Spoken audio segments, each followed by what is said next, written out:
नमस्ते, वंदे मातरम, जय हिंद। आप सभी का इस चैनल पर स्वागत, वंदन, अभिनंदन इस निवेदन के साथ कि अगर अभी तक चैनल को सब्सक्राइब नहीं किया है किन्हीं कारणों से तो कृपया सब्सक्राइब विद नोटिफिकेशन करने से नहीं चूकें, ताकि आपको इन्फॉर्मेटिव वीडियोस हम ऐसे ही देते रहें, आपको सूचना मिलती रहे। पिछले एपिसोड में हमने आपसे चर्चा किया था अपने एक जानने वाले बंधु के फोन पर सीनियर सिटीजनशिप के लिए मेंटेनेंस की चर्चा हमने किया था।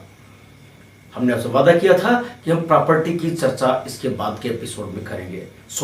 आज हम चर्चा आपसे करेंगे उनकी प्रॉपर्टी की।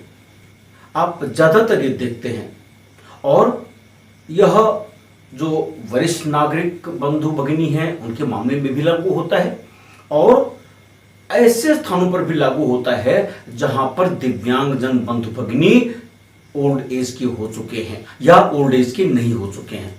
कुछ लोग समाज में ऐसे हैं कि संपत्ति को हथियाने के लिए, संपत्ति पर अपना कब्जा करने के लिए, मालिकाना हक बनाने के लिए तरह तरह से जो बुजुर्गवार होते हैं, वरिष्ठ नागरिक होते हैं या जो दिव्यांगजन होते हैं उनको प्रभावित करते हैं और लालच देते हैं।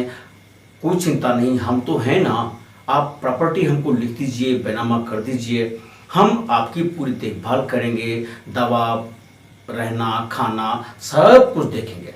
जब बैनामा ले लिया, उनके नाम बैनामा हो गया, तो ऐसी दशा में कुछ लोग तो सहृदयी होते हैं, सेवाभावी होते हैं, प्रॉपर्टी ना भी मिले तो भी सेवा करते हैं। परंतु जब यहाँ रिलेटिव की बात आती है तो उसमें बहुत सारे ऐसे होते हैं, अरे कोई बात नहीं, अब तो बैनामा हमको कर दिया, हमारा क्या बिगाड़ लेंगे, ये दीवानी लड़ेंगे ना, मर जाएंगे तब तक ये हमारा बैनामा नहीं टूटेगा, हमारी गिफ्ट ही नहीं टूटेगी, मालिक तो अब हम हो ही गए हैं। ये भाव ला करके, ये सोच करके वो उनकी वही दशा करते हैं जो नहीं करनी चाहिए। यानी ना तो उनके भोजन की चिंता, ना उनकी दवा की चिंता, और अगर कभी उन्होंने मांगा भी, भूख ज्यादा लगी या कुछ और बात हुई, कपड़े की जरूरत हुई, तो उनको झिड़क देते हैं, अपमानित करते हैं, इनह्यूमन ट्रीटमेंट करते हैं उनके साथ। और आप जानते हैं कि 60 साल के बाद तरह तरह की दिव्यांगता से भी ग्रसित हो जाते हैं, चाहे पार्किंसन डिजीज हो जाए, चाहे मेंटल इलनेस की बात आ जाए, चाहे वो डिस्लेक्सिया की बात आ जाए, कई तरह की दिव्यांगता ऐसी होती जो उनमें आ जाती है। लोकोमोटर डिसेबिलिटी भी आ जाती है, हार्ड ऑफ फेयरिंग की भी डिसेबिलिटी आ जाती है, तरह तरह से वो उससे भी सफर करते हैं। तो आरपीडब्ल्यूडी एक्ट में तो यह प्राविधान है कि उनको अपनी प्रॉपर्टी धारण करने से मना नहीं किया जा सकता। गार्जियनशिप के लिए वहां पर लिमिटेड गार्जियनशिप की बात आती है और जिले में न्यायालय सिर्फ एक बना हुआ है, वहां पर एसेसिबिलिटी उनकी कुछ दिक्कतों के साथ होती है। लेकिन इस एक्ट की जब हम बात करते हैं, यानी सीनियर सिटीजनशिप एक्ट जो 2007 में आया था, तो उसमें एक खास बात यह है कि वे अपना मुकदमा कहीं भी कर सकते हैं। कहीं भी का मतलब जहां वो पहले रहे हों या जहां वर्तमान में रह रहे हों या जहां पर जो रेस्पोंडेंट हैं, जिनसे उनको अपेक्षा थी, जिन्होंने बैनामा करवाया, जिनसे उनको मेंटेनेंस लेना था, वो वहां रह रहे हैं, तो वहां भी वो ट्रिब्यूनल में कर सकते हैं। जो ट्रिब्यूनल बना हुआ है वह सब डिवीजन लेवल पर बना हुआ है, इसलिए एसेसिबिलिटी में कोई दिक्कत भी नहीं होती है। परंतु यदि वो वहां नहीं पहुंच पा रहे हैं तो जो रजिस्टर्ड ऑर्गेनाइजेशन है, रजिस्टर्ड से मेरा मतलब जो सोसाइटी रजिस्ट्रेशन एक्ट के तहत वॉलंटरी रजिस्टर्ड है, सोसाइटी में काम कर रहे हैं, सेवाभावियों के काम कर रहे हैं, तो वे भी ऐसे जो वरिष्ठ नागरिक बंधु हैं, दिव्यांगजन हैं, उनके लिए कोर्ट में पैरवी भी कर सकते हैं, उनके पक्ष में कंप्लेंट भी ला सकते हैं। और जिसने ऐसा बैनामा प्राप्त किया था उनको झांसे में रख करके कि सेवा करेंगे, बर्दाश्त करेंगे, आपको देखभाल करेंगे और मुकर जाते हैं वो, तो ऐसे ट्रांसफर ऑफ प्रॉपर्टी, वो चाहे मोविल हो, चाहे इमोविल हो, चाहे टेंजिबल हो, चाहे इंटेंजिबल हो, चाहे एंसेस्ट्रल हो या सेल्फ एक्वायर्ड हो, किसी भी तरह की प्रॉपर्टी हो और उसके संदर्भ में जो एग्जीक्यूशन हुआ है, डीड बनी है, वह यह माना जाएगा कि उत्पीड़न से प्राप्त की गई है, फ्रॉड करके प्राप्त की गई है, अनड्यू इन्फ्लुएंस से प्राप्त की गई है, और इस प्रकार वह जो ट्रांजेक्शन है शून्य माना जाएगा, वो जो सीनियर सिटीजनशिप है उनकी इच्छा पर। और इसके लिए उनको सिविल कोर्ट में बैनामा कैंसलेशन या गिफ्ट डीड कैंसलेशन की मुकदमा करने की जरूरत नहीं होगी। जो ट्रिब्यूनल है परगना लेवल पर जो बना हुआ है, उनमें यह पावर है कि ऐसे बैनामे को वो शून्य घोषित कर सकेंगे, और जो हमारे ऐसे वरिष्ठ नागरिक बंधु हैं, भगिनी हैं, उनकी संपत्ति भी सुरक्षित रह पाएगी। जो सीनियर सिटीजन हैं वह मुकदमा लाएंगे, किसके खिलाफ लाएंगे? बच्चों के खिलाफ या बच्चे के खिलाफ? यानी अगर कई बच्चे हैं तो उनमें किसी एक के खिलाफ भी ला सकते हैं और सभी के खिलाफ भी ला सकते हैं, जैसी भी स्थिति रहे। परंतु ऐसा बच्चा माइनर नहीं होना चाहिए, अवयस्क नहीं होना चाहिए। लेकिन एक सवाल यहां पर यह भी आता है, मान लीजिए कोई ऐसा व्यक्ति है, उसको संतान नहीं है, उसकी शादी ही नहीं हुई है, तो क्या होगा ऐसे मामले में? किसके खिलाफ मुकदमा लाएगा? तो यहां पर जो सीनियर सिटीजनशिप एक्ट है वो साफ साफ व्यवस्था करता है कि ऐसे लोग जो ऐसे वरिष्ठ नागरिक बंधु भगिनी की मृत्यु के पश्चात उसकी संपत्ति पर उत्तराधिकारी होने का दावा ठोक सकते हैं, या उनको उनकी संपत्ति उत्तराधिकार के रूप में प्राप्त होने वाली है, जो रिलेटिव्स हैं उनको वो पक्षकार बना सकते हैं और उनसे मेंटेनेंस भी वो प्राप्त करने के अधिकारी होते हैं। मान लीजिए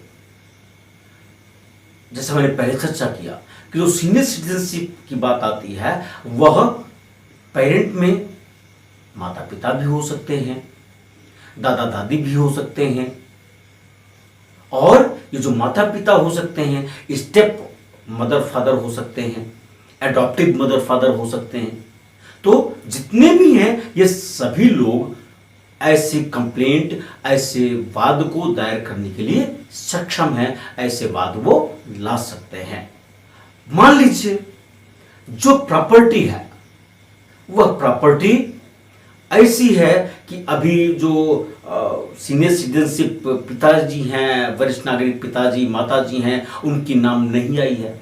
अभी जो उनके पिताजी हैं यानी ग्रैंडफादर, ग्रैंड पेरेंट्स, उनकी नाम ही है प्रॉपर्टी, और ऐसे ग्रैंडफादर वो प्रॉपर्टी किसी को ट्रांसफर कर देते हैं, भेज देते हैं। तो ऐसे जो माता पिता हैं वह जो प्रॉपर्टी बेची गई है उस पर जो उनको मेंटेनेंस पाने का अधिकार वो पाएंगे, और जिसने उस प्रॉपर्टी को खरीदा है वह जो भी ऑर्डर होगा उसको कंप्लाई करेगा।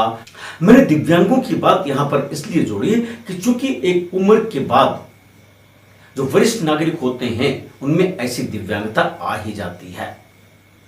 तो यहां पर उनको मैं सुझाव दूंगा कि वरिष्ठ नागरिक के रूप में जो सुविधाएं ले ही रहे हैं, परंतु दिव्यांगजन के रूप में जब सर्टिफिकेट वो ले लेंगे तो इससे उनको कुछ प्रोटेक्शन और मिल जाएगा।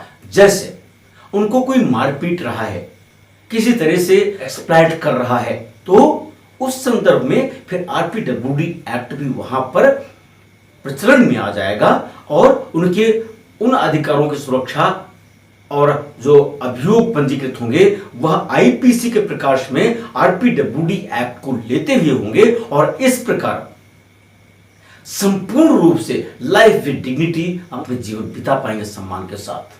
मान लीजिए कि ट्रिब्यूनल ने सीनियर सिटीजन की अगेंस्ट कोई जजमेंट दे दिया, तो वे अपील भी कर सकते हैं।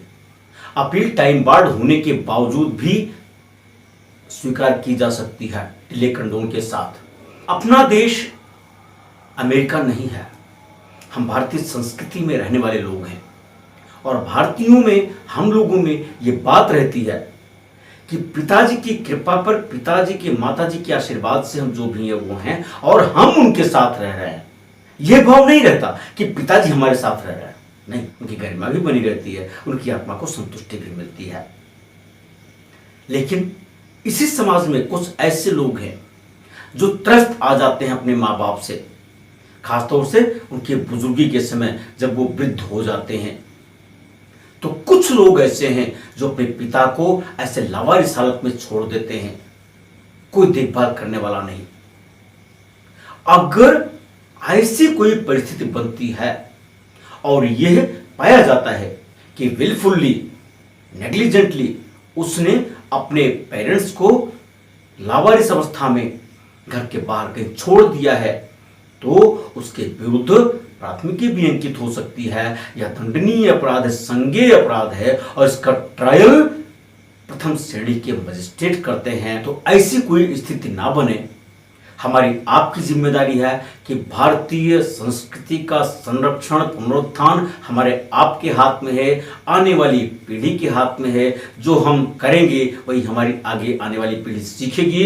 इसलिए प्रत्येक दृष्टिकोण से संस्कार और संस्कृति विहीन समाज ना हो, हमें खुद ही आगे आना पड़ेगा और जो हमारी पीढ़ी है उसको संस्कारवान बनाना पड़ेगा, संस्कृति से उनका परिचय करना पड़ेगा, अपने गौरवमय इतिहास की चर्चा उनसे करनी पड़ेगी, ताकि यह राष्ट्र, यह देश अपने उस खोए हुए गौरव को पुनः प्राप्त कर सके। आज की बात यहीं तक। अगर आपको वीडियो पसंद आई हो और जागरूकता के उद्देश्य से आपको लगता है कि इसका शेयर करना जरूरी है, तो बेहिचक बेझिझक शेयर करिए, लाइक करिए, कमेंट करिए। और अगर चैनल को अभी तक सब्सक्राइब नहीं किया है तो कृपया नोटिफिकेशन के साथ सब्सक्राइब भी करिए। बहुत बहुत धन्यवाद। वंदे मातरम। जय हिंद।